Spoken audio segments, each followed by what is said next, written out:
El orgullo y la vanidad transforman a alguien muy simpático en un tipo horroroso, y todo aquel que se llena de orgullo, de dureza de corazón, necesita de una buena reprensión.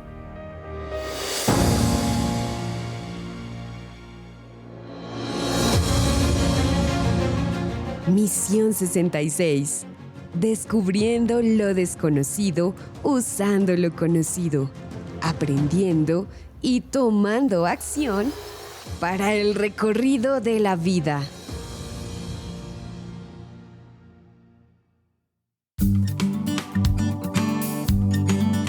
Bienvenidos, empezamos otro episodio de Misión 66. Nuestra aventura sigue en la iglesia de Corinto. Correremos el capítulo 4 que habla de la actitud de los líderes y del comportamiento del cristiano.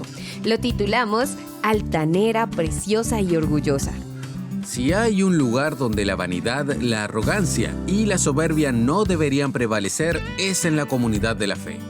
Pero ya sabes, donde hay gente... Así, la potencialidad de problemas está presente. Pero es fácil decir que la iglesia tiene problemas. Lo difícil es aceptar que el problema está en nosotros, pues si somos cristianos, somos parte de la iglesia, que es el cuerpo universal de creyentes en Cristo. Así que todos los seguidores de Jesús deberían trabajar para ser parte de la solución y no solo señalar al hermano, creyéndose moralmente superiores. Su mera actitud demuestra que el problema es él. Viajemos juntos a la época del apóstol Pablo y veamos lo que ocurrió en la ciudad de Corinto.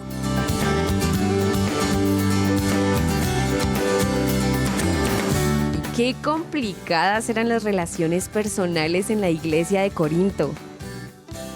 Definitivamente es así, Kimberly. Esa iglesia había perdido el norte, no entendía bien el mensaje del evangelio ni qué es la comunión cristiana. Tanto es así que sufrieron divisiones a causa de ese infantilismo fatal, como hablamos en el capítulo 3. Y preparando el programa de hoy, vi que en el capítulo 4, esa incomprensión de la doctrina de Cristo se manifiesta todavía más fuerte. Sí, sería quizás por el hecho de que no entendían lo que significa servir a Dios, lo cual implica dirigir con el Espíritu de Cristo los ministerios de la iglesia, o peor aún, quizás no entendían bien ni quién era el propio apóstol Pablo. ¿Qué quieres decir con que no entendían quién era Pablo? Bueno, Pablo empieza el capítulo aclarando el entrevero en el que estaban al decirles lo siguiente. Todos deben considerarnos servidores de Cristo y administradores de los misterios de Dios. Ahora bien, de los administradores se espera que demuestren ser dignos de confianza. Pablo describe cuál es su posición y la de todos los cristianos frente a Dios. Somos servidores, o sea, estamos bajo el mando de nuestro amo, que es Dios. Ello requiere humildad al momento de gestionar la obra de Dios. Lo que estás diciendo es que somos encargados de gestionar lo que le pertenece a otro, es decir, somos administradores que reciben la orden del dueño, que es Dios, y la cumplen de manera adecuada. Y entonces, ¿qué es lo que se espera de esas personas? Que sean fieles. ¿Fidelidad? Sí. Es una exigua descripción de requisitos de trabajo. Porque es lo principal. ¿Y los otros tipos de competencias laborales? Son importantes y necesarias, pero si no hay fidelidad, no califica. La RBC dice que deben demostrar ser dignos de confianza. Claro, Pablo se está refiriendo a la capacidad de estas personas de seguir la orientación que les fue dada, sin desviarse de ello. Reina Valera del 60 dice, ser hallado fiel. Y allí está la cuestión. ¿Lo somos nosotros? Da para pensarlo, ¿verdad? Pero avancemos, pues Pablo no se queda allí. Continúa argumentando lo siguiente.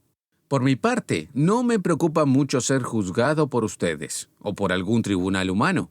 Es más, ni siquiera yo me juzgo. Y aunque mi conciencia no me acusa de nada, no por eso quedo justificado. Quien me juzga es el Señor.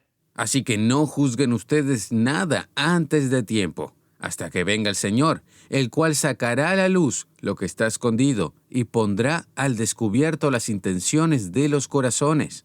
Entonces Dios le dará a cada uno la alabanza que merezca. Lo que veo aquí es que el ministerio de Pablo estaba siendo malinterpretado. Y Pablo reacciona afirmando que él es un encargado de los ministerios de Dios y que debe ser fiel a Dios. Por lo tanto, si alguien lo está juzgando de manera indebida, él no debe satisfacer la postura orgullosa y arrogante de los jueces de turno. Y entonces, ¿cómo debe reaccionar una persona que está en la obra ante estas situaciones incómodas? Es interesante prestar atención a eso porque muchas personas involucradas en la obra de Dios piensan que siempre a todo el mundo le va a parecer lindo, maravilloso, y lo aplaudirán por aquello que se está haciendo con sinceridad y dedicación. Pero eso no siempre ocurre. La realidad es todo lo contrario. ¡Qué ingratitud! Es incomprensiblemente ingrato, pero es así. Muchas veces la incomprensión, la envidia y el orgullo de los propios hermanos puede traer oposición y crítica ácida y enfermiza que seguramente perjudicará a la persona que sirve a Dios con sinceridad. Lamentablemente, eso no es una novedad. No, por ello el apóstol Pablo no edulcora la realidad, sino que es descarnadamente franco. Y esto también es un mensaje para el que quiere servir a Cristo en el ministerio. Sigamos examinando el texto.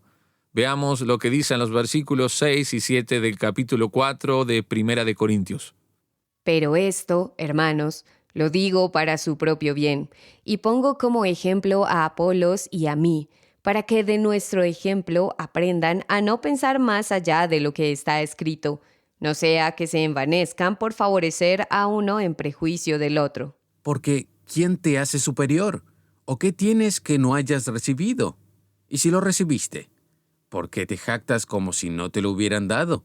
Si me doy cuenta correctamente, Pablo enfatiza una vez más el peligro del orgullo y del juicio equivocado.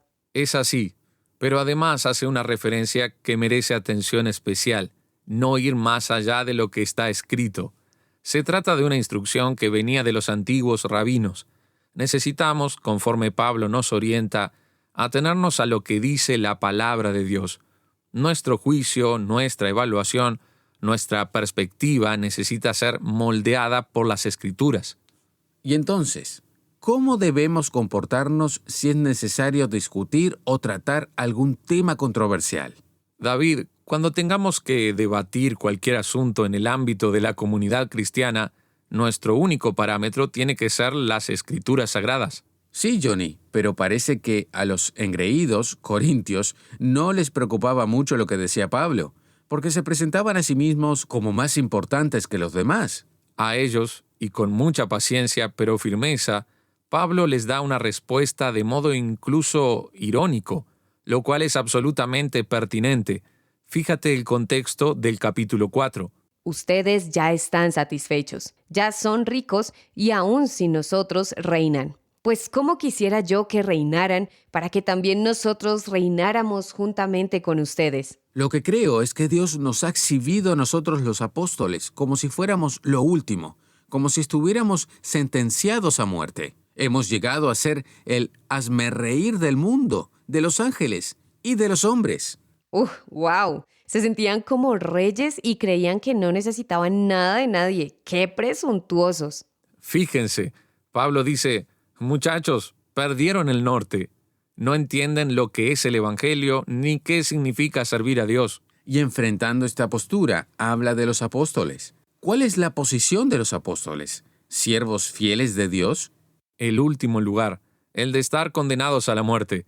Y la realidad es que muchas veces muriendo en un espectáculo público, como ocurrió en el inicio de la iglesia cristiana, por amor a Cristo, nosotros somos los insensatos, dice el versículo 10, y ustedes los respetados en Cristo. ¡Qué manera irónica de hablar!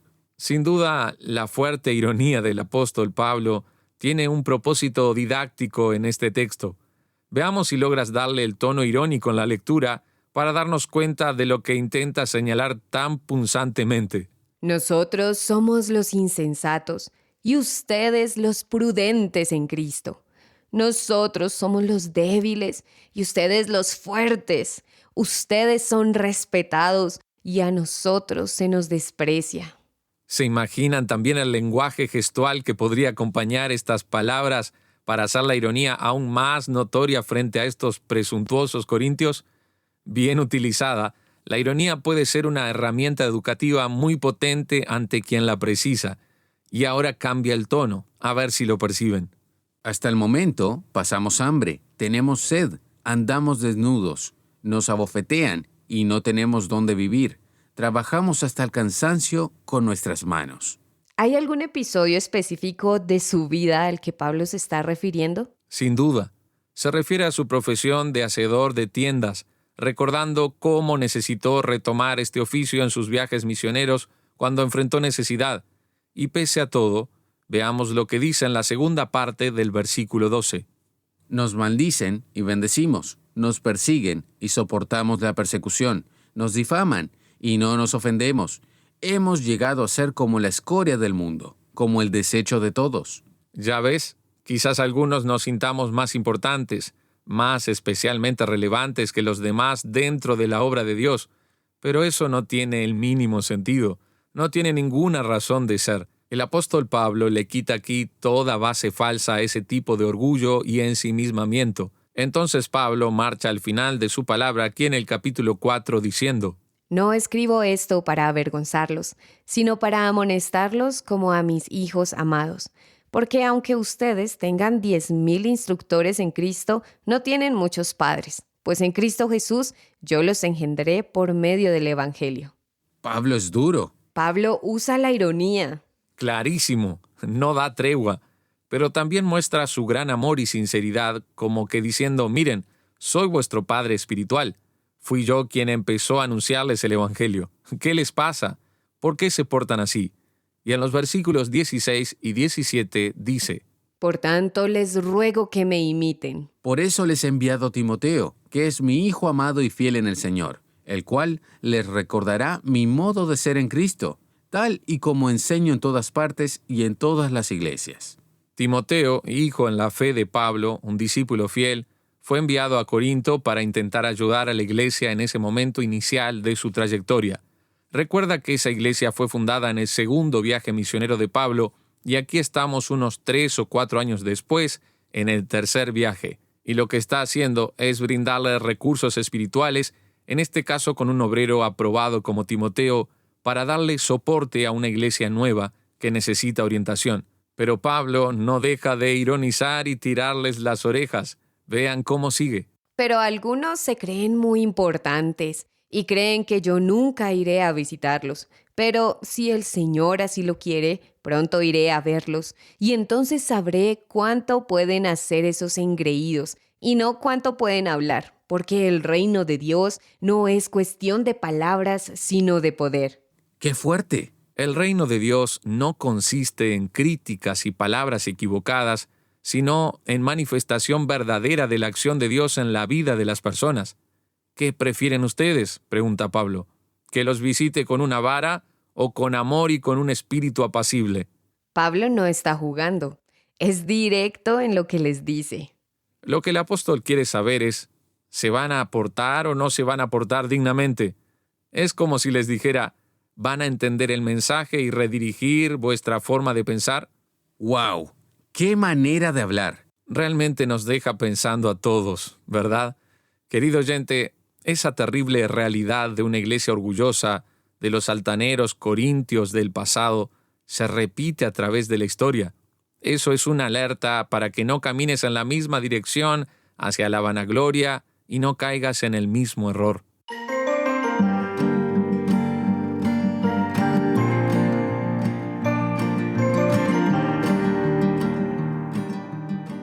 Tenemos ganas de conocerte.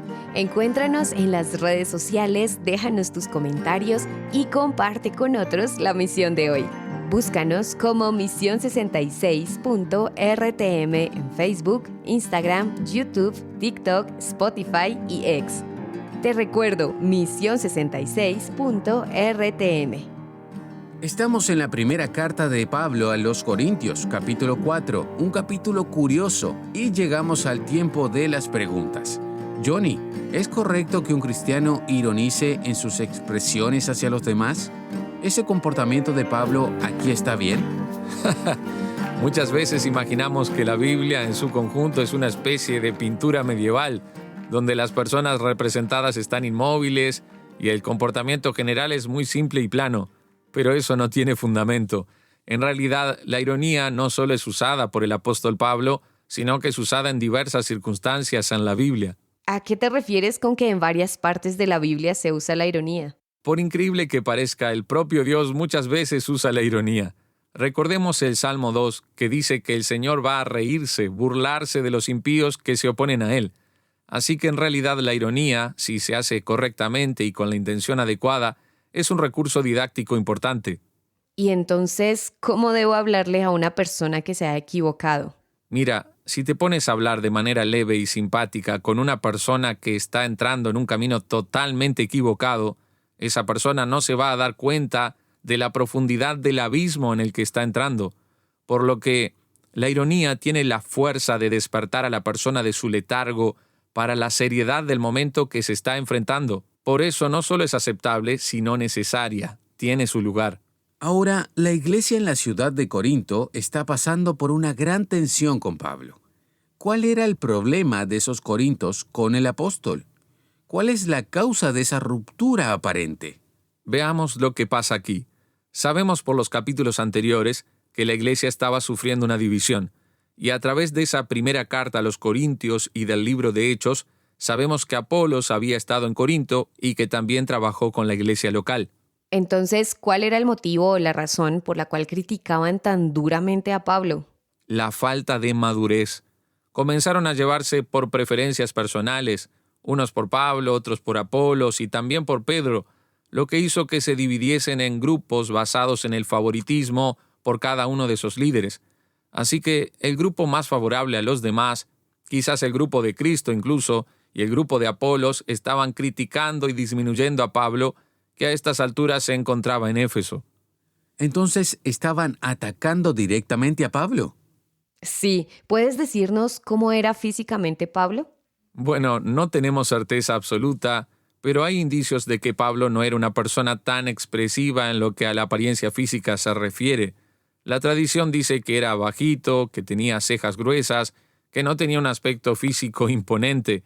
Entonces ese Pablo terminó siendo exageradamente criticado a causa de la inmadurez de la iglesia y esa división en grupos con preferencia de un líder sobre otro. Pero Pablo fue quien inició la obra cristiana en Corinto. Claro, y con esa paternidad espiritual escribe a sus hijos diciéndoles, a ver, ¿qué pasa aquí? Vamos a poner las cosas en su sitio porque están teniendo una postura descentrada. Así se puede entender por qué él se dirige a ellos de esta forma tan directa y correctiva. Había una familiaridad que le permitía dirigirse a ellos en ese tono. Así era. Ahora, ¿a quién le gustaría ser pastor en una iglesia así, verdad? ¿Cómo aceptar una iglesia tan problemática como esa? Sin embargo, Pablo reconoce que estaba formada por cristianos verdaderos. Entonces, ¿qué pasaba? Es interesante. Aquí vienen los estereotipos, porque muchas veces pensamos que para ser cristiano de verdad tiene que ser una persona perfecta, que no falla, no se equivoca, que no es eso, que no es aquello.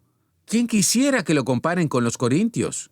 Y sin embargo, allí están santificados en Cristo Jesús, dice Pablo. Pero ese no es el modelo cristiano que querríamos ser. No en ese pobre estado, pero no podemos estereotipar a todos los cristianos por algunos que no están viviendo como es digno. Pero sucede todo el tiempo. Es cierto. Y para separarse de ese estereotipo hay muchos cristianos que ni quieren involucrarse con tales personas para no contaminarse con hermanos supuestamente inferiores, como eran los corintios. Pero la solución no va por ahí. Ni cerca. Tanto es así que el propio apóstol Pablo podría haber dicho que los corintios ya habían sobrepasado el límite, que no eran salvos, que eran convencidos y no convertidos, y sin embargo no dice nada de eso. Al revés, se refiere a esos hermanos como santos, como amados, y dice que tiene esperanza en la obra de Dios en la vida de ellos. ¡Qué profundo amor por estos hermanos! Y por ello se toma el trabajo de corregirlos. Miren, cuando alguien se convierte, necesitamos ver en qué estado estaba esa persona, pues existe un proceso de crecimiento y santificación. Todos los cristianos necesitan ser bastante tolerantes y comprender que Dios, por su gracia, por su misericordia, va actuando y haciendo la obra en la vida de las personas. Y se toma su tiempo para trabajar con ellos. El que sea necesario, David. Entiendo, pero es impresionante ver la cantidad de problemas que tenía la iglesia en Corinto. Sí, claro, pero ni aun así, ni Dios, ni Pablo, ni nadie de la iglesia primitiva desistió de ella diciendo que se trataba de un caso perdido. No hay casos perdidos para Dios. Pero esta congregación se le hacía ver en figurillas porque la confrontación entre el apóstol Pablo y los corintios siempre fue tenso. Y me da la impresión de que el desgaste debía ser mayor aún porque las palabras de Pablo son muy negativas. Mira el versículo 13. Él incluso habla de escoria del mundo, o sea, basura. ¿Eso no es un complejo de inferioridad? Entiendo la pregunta. El texto da la impresión de que el apóstol tiene un conflicto consigo mismo porque da una descripción muy negativa sobre sí mismo como cristiano. Pero necesitamos entender que Pablo está usando recursos literarios aquí para ilustrar la situación. Él está usando la ironía y una figura de lenguaje más expresiva. Los intérpretes creen incluso que esas declaraciones son hiperbólicas, es decir, son hipérboles, son exageraciones literarias intencionales. Entonces, si él estaba usando estos recursos del lenguaje, ¿cuál era su intención final? El objetivo de Pablo es mostrar que la gente que cree que ser líder cristiano significa dominar, que significa ser la autoridad máxima en la comunidad y un tipo importante, no se han parado a prestar atención sobre el precio que la iglesia y sus dirigentes estaban pagando por seguir a Cristo. La iglesia estaba siendo perseguida. ¿No lo tenían en su horizonte? Parece que no lo consideraban, pues muchos apóstoles se destacaban no porque fuesen mejores personas que los demás, sino porque sufrían violenta persecución. Por lo tanto, las palabras de Pablo no expresan un complejo de inferioridad, sino que apenas constatan que el sufrimiento, la persecución y la intolerancia van a seguir al líder cristiano verdadero. Esto nos muestra que necesitamos entender el escenario histórico y cultural de Corinto para entender mejor este pasaje. Sí, ayuda y bastante. Veamos lo que ocurría. Pablo hizo un primer viaje misionero al principio de su trayectoria misionera, pero en ese primer viaje, que terminó en el año 48, no estuvo en Corinto. Después del año 49 al 52, Pablo visitó y vivió en Corinto, conoció la ciudad, entendió el contexto espiritual, predicó el evangelio y dio inicio a la iglesia local. No. En el tercer viaje, cuando estaba en Éfeso, allí sí envió esa carta a Corinto tras oír un informe de los problemas en aquella iglesia. Y sabemos por Hechos 20 que cuando él volvía del tercer viaje, pasó por Corinto para ayudar a resolver la situación de la iglesia. Esa línea histórica nos ayuda a entender cuánto necesitaba esa iglesia de enseñanza y dirección. ¿Y fue allí que envió su carta? No. En el tercer viaje, cuando estaba en Éfeso, allí sí envió esa carta a Corinto tras oír un informe de los problemas en aquella iglesia. Y sabemos por Hechos 20 que cuando él volvía del tercer viaje, pasó por Corinto para ayudar a resolver la situación de la iglesia. Esa línea histórica nos ayuda a entender cuánto necesitaba esa iglesia de enseñanza y dirección. Eso ayuda bastante. Y ahora para ti que nos escuchas, orgullosamente te presentamos la conclusión de este estudio. Hoy, en 1 Corintios capítulo 4, vimos a una iglesia altanera, preciosa y orgullosa.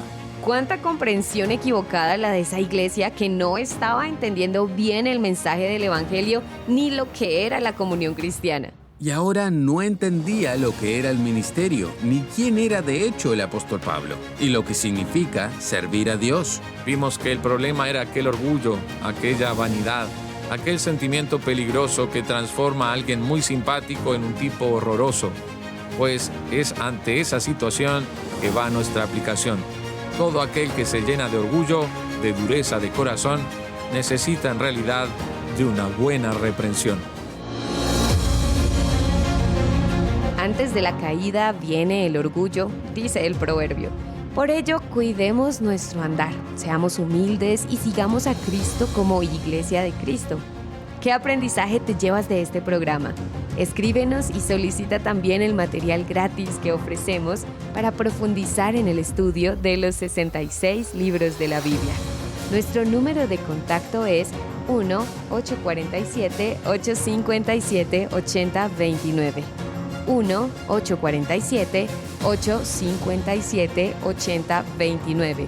O escribe al WhatsApp +1 847-857-8029. +1 847-857-8029.